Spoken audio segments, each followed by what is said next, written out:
ಅಸ್ಸಲಾಮು ಅಲೈಕುಮ್. Hi ನನ್ನ sweet family, ಹೇಗಿದ್ದೀರಾ? ಅಲ್ಹಮ್ದುಲಿಲ್ಲ, ನಾನು ಚೆನ್ನಾಗಿದ್ದೀನಿ. ನೀವು ಚೆನ್ನಾಗಿದ್ದೀರಾ ಅಂತ ಅಂದ್ಕೊಳ್ತೀನಿ. ಯಾವಾಗಲೂ ಚೆನ್ನಾಗಿರಿ, ಖುಷಿಯಾಗಿರಿ. ಸೊ ನಾನು ಇವತ್ತು ಮಾಡ್ತಾಯಿದ್ದೀನಿ ನಂಗು ಮೀನಿದ್ದು ಫಿಶ್ ಕರಿ. ಸಿಂಪಲಾಗಿ ಒಂದು ಫಿಶ್ ಕರಿ ಮಾಡ್ತಾಯಿದ್ದೀನಿ. ನಿಮಗೆ ಇಷ್ಟ ಆಗ್ಬೋದು ಅಂತ ಅನ್ನಿಸ್ತಾ ಇದ್ದೇನೆ. ಸೊ ಇಷ್ಟ ಆದರೆ ಒಂದು ಲೈಕ್ ಕೊಡಿ, ಸಬ್ಸ್ಕ್ರೈಬ್ ಮಾಡಿ, ಬೆಲ್ ಬಟನ್ ಒತ್ತಿ, ಶೇರ್ ಮಾಡಿ, ಕಮೆಂಟ್ ಮಾಡಿ. ಸೊ ನಿಮ್ಮ ಪ್ರೀತಿ ಸದಾ ನನ್ನೊಟ್ಟಿಗೆ ಇರಲಿ. ಸೊ ನೋಡಿ, ಫಿಶ್ ಇದು ನಾನು ಕ್ಲೀನ್ ಮಾಡಿ ತಗೊಂಡು ಬಂದಿದ್ದೀನಿ, ತೊಳಿಲಿಲ್ಲ, ಇನ್ನು ತೊಳಿಬೇಕು. ನೋಡಿ, ಇದೇ ನಂಗೆ ನೋಡ್ತಾ ಇದ್ದೀರಲ್ವ.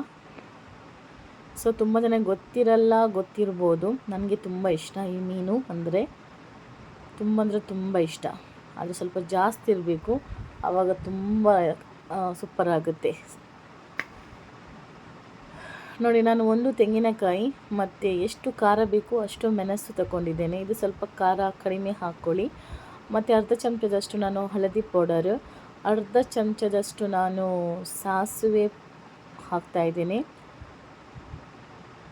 ಮತ್ತು ಒಂದು ಫುಲ್ಲು ಚಮಚದಷ್ಟು ಕೊತ್ತಂಬರಿ ಹಾಕ್ತಾಯಿದ್ದೀನಿ. ಸಿಂಪಲಾಗಿದೆ, ಒಂದು ಸತಿ ಟ್ರೈ ಮಾಡಿ. ಮತ್ತು ಅರ್ಧ ಚಮಚದಷ್ಟು ಜೀರಿಗೆ ಹಾಕ್ತಾಯಿದ್ದೀನಿ.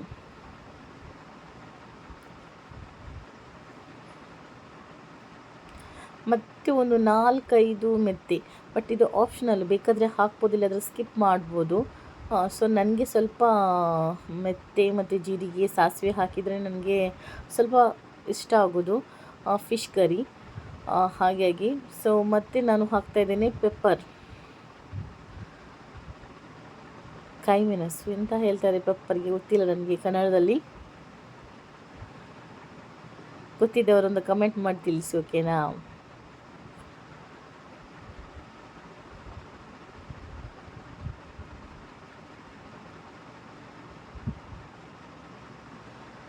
ಮತ್ತು ನಾನು ಸ್ವಲ್ಪ ಒಂದು ಲಿಂಬೆ ಅಷ್ಟು ಒಂದು ಹುಳಿ ಹಾಕ್ತಾಯಿದ್ದೀನಿ, ಒಂದು ಮುಟ್ಟಿಯಷ್ಟು ಹುಳಿ ಹಾಕ್ತಾಯಿದ್ದೀನಿ.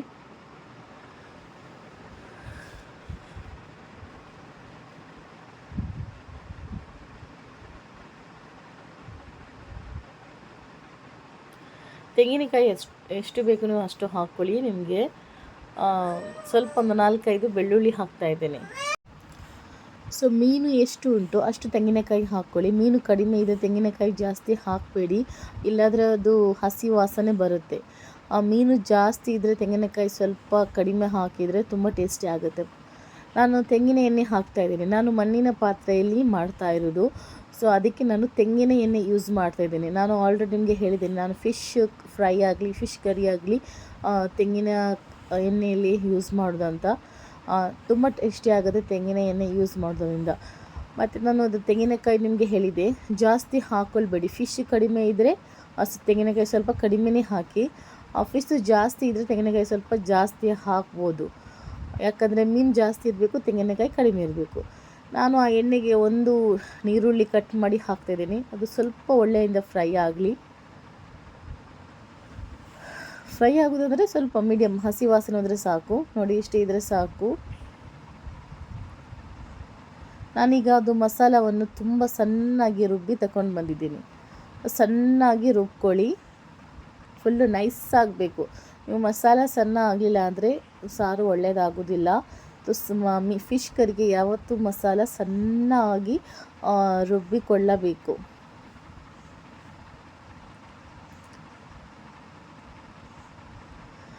ಇದು ಸ್ವಲ್ಪ ದಪ್ಪ ಇಡಬೇಡಿ, ಸ್ವಲ್ಪ ತೆಳು ಇಡಿ. ತೆಳು ಅಂದರೆ ತುಂಬ ತೆಳು ಅಲ್ಲ, ನಾನು ನಿಮಗೆ ತೋರಿಸ್ತೇನೆ. ಯಾಕಂದರೆ ನಂಗು ಕರಿ ಆಗಲಿ ಮತ್ತು ಎಟ್ಟಿ ಕರಿ ಆಗಲಿ ಸೊ ಸ್ವಲ್ಪ ತೆಳು ಇದ್ದರೆ ತುಂಬ ಟೇಸ್ಟಿ ಆಗುತ್ತೆ.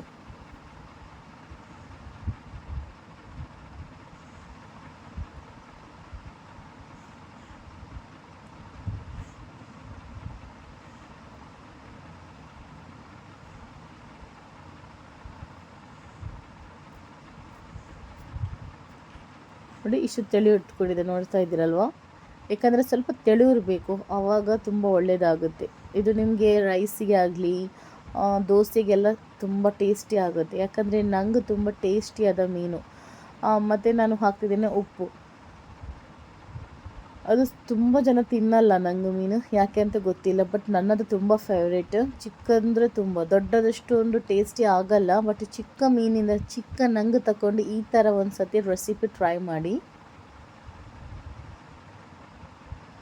ತುಂಬ ಒಳ್ಳೆ ಬಾಯ್ಲ್ ಬಂದ ಮೇಲೆ ಹಸಿ ವಾಸನೆ ಹೋದ ನಂತರ ನಾನು ಫಿಶನ್ನು ಹಾಕ್ತಾಯಿದ್ದೀನಿ ತೊಳೆದು.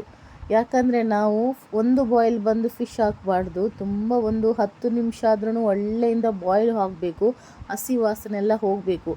ಆಮೇಲೆ ಮೀನನ್ನು ಹಾಕಬೇಕು. ಒಂದು ಕುದಿ ಬಂದರೆ ಸಾಕು, ಗ್ಯಾಸನ್ನು ನಾನು ಆಫ್ ಮಾಡ್ತೇನೆ. ಸ್ವಲ್ಪ ಕುದಿ ಬರ್ತಾ ಉಂಟು ನೋಡಿ, ಒಳ್ಳೆ ಮೆಲ್ಲೆಯಿಂದ ಮಿಕ್ಸ್ ಮಾಡಿ, ಇಲ್ಲಾದರೆ ಅದು ನಂಗು ಒಡೆದು ಹೋಗುತ್ತೆ. ನೋಡ್ತಾ ಇದ್ರೆ ನಾನು ಇಷ್ಟೇ ದಪ್ಪ ಇಟ್ಟಿದ್ದೇನೆ,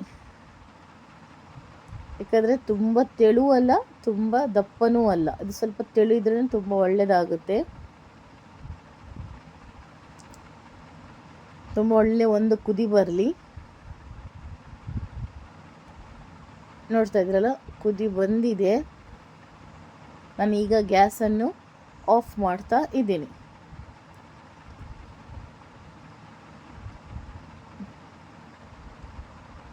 ನೀವು ಮಿಕ್ಸ್ ಮಾಡುವಾಗ ಮೆಳ್ಳೆಯಿಂದ ಮಿಕ್ಸ್ ಮಾಡಬೇಕು, ಇಲ್ಲ ಅಂದರೆ ಮೀನು ಒಡೆದೋಗುತ್ತೆ.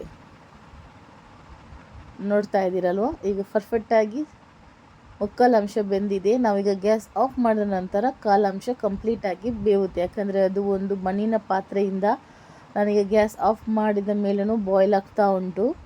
ಸೊ ಹಾಗಾಗಿ 1-2 ಗಂಟೆ ನಂತರ ನಾನು ಇದನ್ನು ನಿಮಗೆ ತೋರಿಸ್ತಾ ಇದ್ದೇನೆ.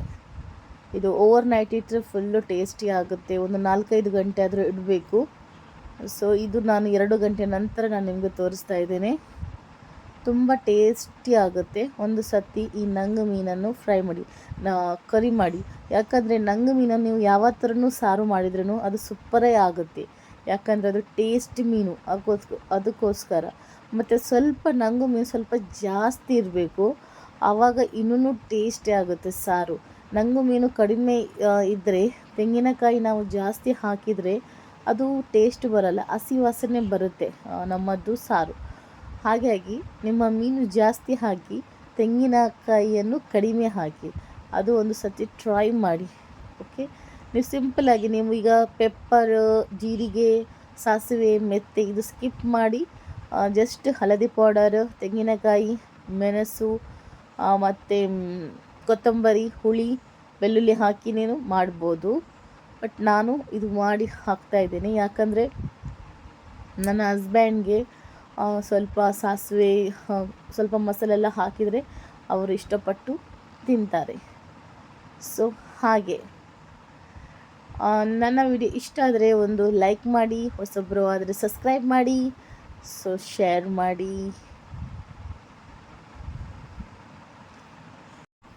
ನಾನು ಒಂದು ಟೊಮೆಟನ್ನು ಕಟ್ ಮಾಡಿ ಹಾಕಿದ್ದೆ, ಸೊ ಅದು ವಿಡಿಯೋ ಸ್ಕಿಪ್ ಆಗಿದೆ, ಏನು ಗೊತ್ತಿಲ್ಲ ನನಗೆ. ಸೊ ನೀವು ಬೇಕಾದರೆ ಕಾಯಿ ಮೆಣಸು, ಜಿಂಜರ್ ಎಲ್ಲ ಹಾಕ್ಕೊಳ್ಬೋದು. ಸೊ ನಾನು ಒಂದು ಇದು ಟೊಮೆಟನ್ನು ಕಟ್ ಮಾಡಿ ಹಾಕಿದ್ದೆ. ಸೊ ಅಷ್ಟೇ, ಬಾಯ್ಲ್ ಬರುವಾಗ ಒಂದು ಟೊಮೆಟೊನ್ನು ಕಟ್ ಮಾಡಿ ಹಾಕಿ, ಚಿಕ್ಕ ಟೊಮೆಟೊ ಸಾಕು, ಯಾಕಂದರೆ ಇದು ಮೀನು ತುಂಬ ಟೇಸ್ಟ್ ಮೀನು, ಹಾಗಾಗಿ ಅದೆಲ್ಲ ಬೇಕಂತ ಇಲ್ಲ, ಆಪ್ಷನಲ್, ಬೇಕಾದರೆ ಹಾಕ್ಬೋದು, ಇಲ್ಲಾಂದರೆ ಸ್ಕಿಪ್ ಮಾಡ್ಬೋದು. ಸೊ ಹಾಗೆ